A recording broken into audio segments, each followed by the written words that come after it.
ஒரு மனுஷன் தன்னோட சுயலாபத்துக்காக யார் யாரை எப்படியெல்லாம் யூஸ் பண்ணிக்கிறான் அப்படின்றத எப்ஸ்டீன் ஃபைல்ஸ்லாம் நம்ம பார்த்துட்டு இருக்கோம். நான் ஆல்ரெடி சொன்ன மாதிரி இந்த மனுஷன் இன்னும் நிறைய கிரைம்ஸ் பண்ணியிருக்காரு. இதில் அமெரிக்கா மட்டும் இல்லை, ஐரோப்பா உள்ளிட்ட நிறைய நாடுகள் இதில் வந்து சம்மந்தப்பட்டிருக்கு.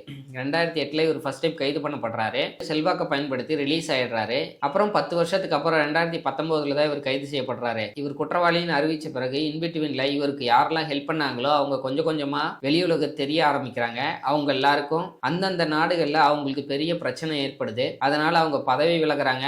சிலர் சூசைட் பண்ணி இறந்தும் போயிடுறாங்க. 2019 அரெஸ்ட் பண்ணி நியூயார்க்ல ஜெயில வச்சிருக்காங்க. அப்போதான் இவர் வந்து சில நாட்கள்லயே சூசைட் பண்ணி இறந்துட்டதா ரிப்போர்ட் பண்றாங்க. கோவிட்க்கு வேக்சின் கண்டுபிடிக்கிறதுல இருந்து புது புது நோயை உருவாக்குறது, புது புது பிரச்சனைகளை உருவாக்குறதுன்னு எல்லாமே ஆல்ரெடி இவங்க டிஸ்கஸ் பண்ண மாதிரி நிறைய ஃபைல்ஸ் ரிலீஸ் ஆயிட்டே இருக்கு. எது உண்மையாவே நடந்த சம்பவம் அப்படின்றத நமக்கே டிஃபரன்ஷியேட் பண்ணி பார்க்க முடியாத அளவுக்கு இது ரொம்ப கன்ஃபியூசிங்கா இருக்க போகுதுன்னு மட்டும் எனக்கு நல்லா தெரியுது. நம்ம திருப்பி திருப்பி இதுல யார் இன்வால்வ் இருக்கா, என்ன பண்றாங்க, என்ன பண்ணிட்டு இருந்தாங்கன்றத பேசுறதை விட இப்போ நமக்கு இருக்க மிகப்பெரிய பயம் என்னன்னா, 2000 இருந்து 2019 வரைக்கும் அங்கங்க சின்ன சின்ன பிரச்சனைகள் நடந்துட்டு இருந்ததே.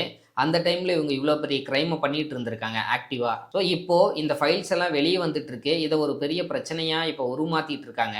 அப்படி மாத்திர கேப்ல இவங்க வேற எந்த பெரிய பிரச்சனையை உருவாக்கிட்டு இருக்காங்க, இல்ல வேற என்ன பேக்ரவுண்ட்ல நடந்துட்டு இருக்கு அப்படின்றது நமக்கு ரொம்பவே பயத்தை ஏற்படுத்திட்டு இருக்கு. இதே குழப்பத்தோட தான் நீங்களும் இருக்கீங்கன்னா, இந்த எப்ஸ்டீன் ஃபைல் அப்படிங்கிறதே ஒரு கண் துடைப்பு தான். இதுக்கு பின்னாடி இன்னும் நிறைய பிரச்சனைகள் வரப்போகுது. அது எல்லாத்தையும் நம்ம ஃபேஸ் பண்ணி தான் ஆகணும். இது எங்க கொண்டு போய் நம்மளை நிறுத்த போகுதுன்றது வெயிட் பண்ணி பார்க்கலான்னு என்னால் சொல்ல முடியாது. வெயிட் பண்ணி பார்க்கறதுக்கு நம்மளை இவங்கெல்லாம் உயிரோடு வச்சிருப்பாங்களானே பயமா தான் இருக்கு. பவர்ஃபுல்லா இருக்க பணக்காரங்க இந்த அதிகாரத்தில் இருக்கிறவங்களை விட சுப்ரீம் பவர் ஒன்று இருக்கு அப்படின்றது எனக்கு அப்படி தோணுது. உங்களுக்கும் அப்படி தோணுதான்னு கமெண்ட் பண்ணுங்க.